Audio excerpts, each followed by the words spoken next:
Слънчевата педагогика е система за възпитание и самовъзпитание в добродетели, които подхранват целостта на човека, ума, сърцето и волята му.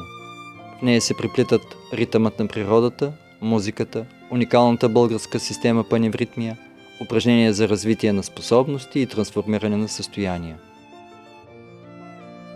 Музиката е един от най-важните методи в слънчевата педагогика и може би, за да мога да изясня съвсем за какво става въпрос, би трябвало да отговоря на няколко въпроса.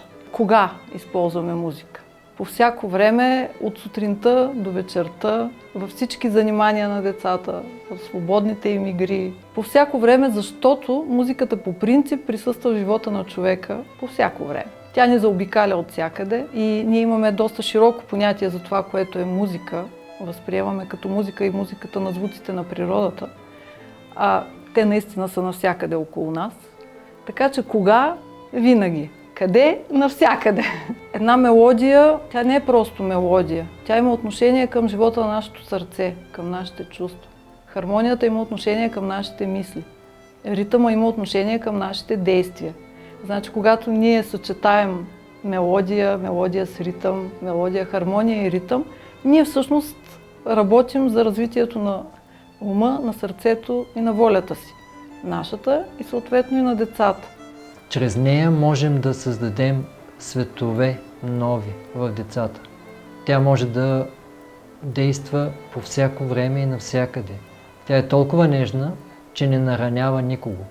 Народът ни е казал, който пее, зло не мисли.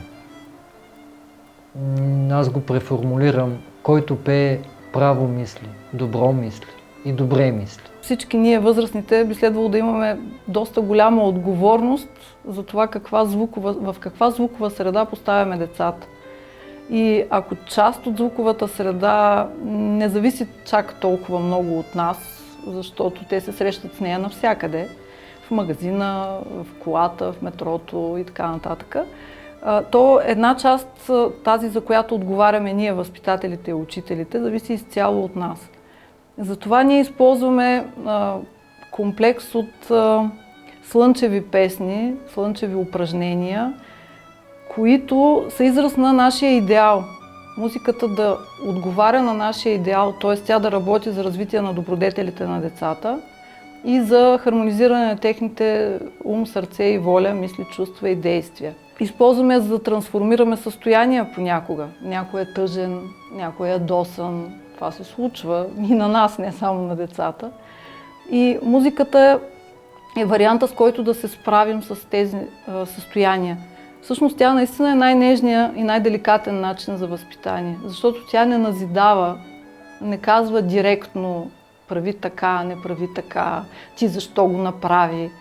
Тя просто заобикаля всички тези словесни форми и стига директно до сърцето и до душата на детето. А в душата на детето е скрито най-доброто, което то носи. И когато то се активира, всичко друго постепенно и плавно се изтласква на заден план. Цветовете идват при нас от дъгата, т.е. от природата, и всеки цвят носи в себе си послания като видове качества, с които качества ние можем да работим. И работим. И тъй като ги съотнасяме и към дните на седмицата, има няколко варианта да работим с цветовете. Съвсем практически. Можем в съответния ден да използваме за ограждане, за очертаване съответния цвят. Можем да съобразим дрежките на детето или част от тях, или някакво украшение с цвета на деня. Или можем да му придадем, да се опитаме по този начин да подтикнем развитието на някакви качества в него. Ако, например, той има нужда от повече здраве в момента, можем да му предложим оранжевия цвят под някаква форма, защото той стимулира здравето. Или червения за сила. Или ако искаме да разширяваме някаква дейност, проект, нещо в нас, да се разшири и да израсне, тогава бихме могли да използваме зеления цвят. Това е много голяма тема, с много изцяло практически приложения. И всъщност показва как един цвят става символ. То е емблема на нещо по-голямо от него. Една форма, в която има друго съдържание и друг смисъл. А символите имат много голямо място в нашата работа. И те са основно образи, взети от природата, защото нашето разбиране е, че природата е най-добрият учител, най-добрият възпитател. И тя ни говори точно чрез символите. Просто от нас се иска да разберем какво ни казва. Какво означава символа на Слънцето? То стои най-горе на небето, най-високо и осветява всички. Няма значение дали си мравка или си човек, то свети за тебе и като мравка, и като човек. И дали си добър или си лош, също няма значение. Значи Слънцето може да бъде символ на духа, символ на най-висшето, до което можем да достигнем, символ на живота, символ на щедростта и на доброто, защото дава на всички и не иска нищо в замяна. И ако кажеш на детето, бъди добър като Слънцето, то вече има образ в главата си, то знае какво е Слънцето и може да го разбере. В този начин работим с символите от природата. И когато се опитваме да обясним нещо на едно дете, ако го направим през образ и през символ, имаме много по-голям шанс да бъдем разбрани. Не само за най-малките деца, но и за по-големите.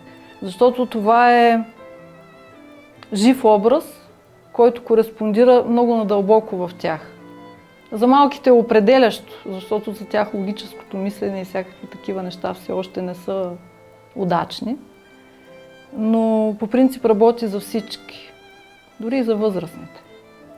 Всъщност това е един от лесните начини символите да стигат до децата. Единият е през приказките, които разказваме, да съобразяваме какви символи има в тях и на къде ги водят, през песните, които пеем, също така, и чрез директните послания, които им отправяме. Ако се върнем малко на музиката и на музиката на природата, тя също е упражнение. Например, упражнение, и ние сме го правили веднъж с децата от Сладко Медено, да ги заведем до пчелния кошер и да послушат как жужжат пчелите. И след това вече можем да им кажем, бъдете работливи, чисти, организирани, каквото си изберем, нали? Не всичко естествено, като пчелите. Но тази музика остава да работи в тях и тя им предава нещо. И ако по-често имат такива стимули, това ще бъде по-добре за тях. Да могат да се проявят възможно най-добре и да станат едни добри хора.